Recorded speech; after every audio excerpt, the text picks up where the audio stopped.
अंजलि अपने बाबूजी के देहांत के बाद जब पहली बार अपने मायके जाती है, घर की दहलीज पर पहुंचते ही मेरे कदम ठिठक गए।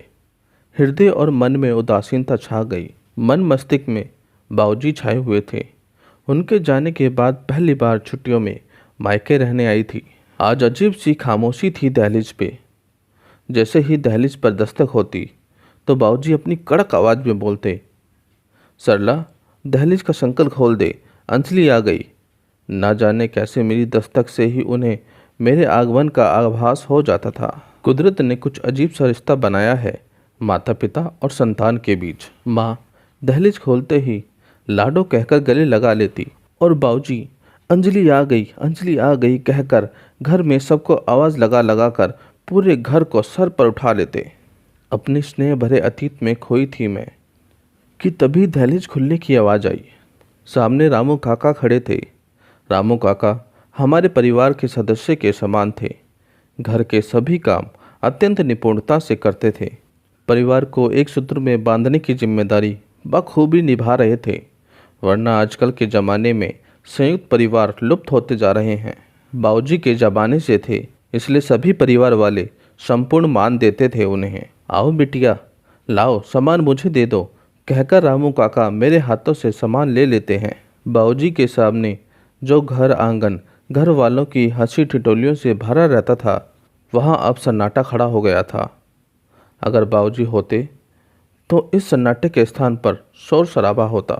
माँ अपने कमरे में थी। बाबूजी के जाने के बाद ही माँ को जैसे उम्र ने जकड़ लिया हो। घर में फिरकनी की तरह घूमती रहती थी मेरी माँ। अब न जाने कितनी बीमारियों की शिकार हो चुकी थी वो। माँ की हंसी, उनका फुर्तीलापन, उनकी ख्वाहिशें और उनका अस्तित्व सब बाबूजी की चिंता में स्वाह हो गया। अब तो चलने फिरने से भी परेशान होती जा रही थी वो। कैसी हो माँ? मैंने ये कहकर उन्हें गले से लगा लिया। अच्छी हूँ लाडो। ससुराल में सब ठीक है? जमाई बाबू और बच्चे नहीं आए? उन्होंने एक साथ प्रश्नों की कई सारी लड़ियाँ लगा दी।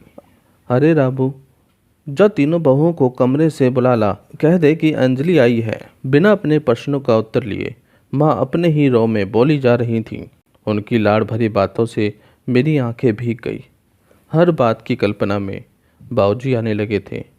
बाबूजी होते तो सभी यहीं जमघट लगाए बैठे होते। सबको कमरों से बुलाना न पड़ता। तीनों भाई मुझे अपने पास बिठाकर दुनिया जहाँ की बातें कर रहे होते और भाभियाँ तो चाय नाश्ते के साथ साथ बातों की जुगलबंदी कर रही होती। अजीब रुतबा था बाबूजी का। ऊपर से कड़क किंतु भीतर से एकदम नरम। सबसे छोटी होने के कारण मैं सबकी लाडली थी, खास तौर पर बाबूजी की। वे सदा मेरी हर इच्छा को पूरी करते थे। पलकों पर बिठा के रखते थे मेरे बाबूजी। वो हमेशा कहते थे, अरे अंजलि मेरा गरूर है, देख लेना यह ससुराल में जाकर मेरा सर गर्व से ऊंचा रखेगी। अरे अंजलि, कैसी है तू? स्टेशन से आने से कोई तकलीफ तो नहीं हुई तुझे? टैक्सी आसानी से मिल गई थी ना? माफ़ कर देना अंजलि, गाड़ी नहीं भेज पाया। वो अचानक ही कुछ काम आ गया था। अगर कुछ काम न होता तो ज़रूर भेज देता। बड़े भैया की आवाज़ से मैं ख्यालों से वर्तमान में आ गई थी। कोई बात नहीं भैया, टैक्सी है ना, कोई दिक्कत नहीं हुई मुझे आने में। आप निश्चिंत रहिए। यह कहकर मुझे बाबूजी की कमी अत्यंत खली। सोच रही थी कि अगर बाबूजी होते तो मैं टैक्सी से घर पर कभी नहीं आती। कितनी भी ज़रूरी काम क्यों ना होता, वो सब कुछ छुड़वाकर मेरे लिए स्टेशन पर गाड़ी अवश्य भिजवा देते। जब बाबूजी थे तब समय कुछ और था और अब कुछ और। परिवर्तन तो निश्चित था, जिसका एहसास मुझे हो चुका था। और माँ, बाबूजी के समय में माँ स्वाधीन थी। उनका घर में अपना वर्चस्व था, किंतु अब वे अपने बेटों पर निर्भर है। एक स्त्री के जीवन का ये एक कठोर सत्य है। मैं अपने विचारों की दुनिया में भटक ही रही थी कि तभी मंझले भैया की आवाज़ आई और मेरे विचारों को भंग कर दिया।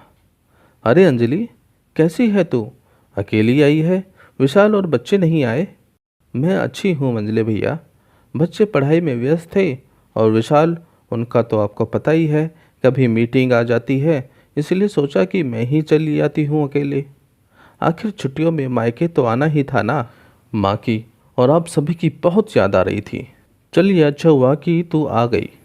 मंजले बाई की इस बात से मन में कुछ दरक सा आ गया।